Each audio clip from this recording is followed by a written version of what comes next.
ay magpo-file ng retirement or nandun na tayo sa sa retirement or total disability, and then para sa mga beneficiary in case of death, and then para naman sa mga may emergency case, magpa-file ng withdrawal, partial or full, kailangan po ang ating mga members ay pumunta sa nearest branch.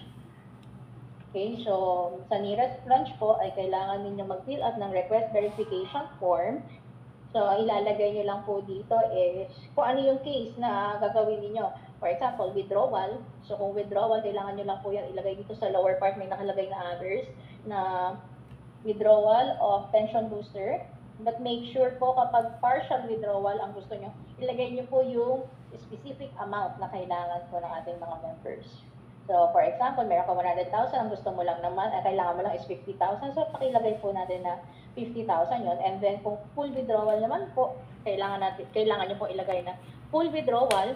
Then, same with the retirement benefit. Lagay mo, pension booster, retirement claim, total disability. Then, yon po. Then, in case of death, so, kailangan po natin specific po dapat natin yung ilagay. And then, once po pumunta doon at napila pa nito, kailangan din po natin mag-attach ng valid IDs. And then, proof of account po. Bakit po kailangan namin ng proof of account? Kasi po, gagawin po natin is, ang usual po kasi na nangyayari is, nire-release po yan by checking. So, ngayon po, para po sa ikakagaang ng lahat, maganda po na ipapasok na natin ito sa inyong mga bank account. So, kaya po, para lang po may approve natin, kailangan po, ay yun din po ang requirement ng ating accounting na kailangan ay meron po itong proof of account. So, ano ba yung mga proof of account? So, kailangan lang natin, kunwari, meron kayong, yung mobile app, tinatanggap natin yun, basta nakita natin ano yung pangalan nyo at yung account number.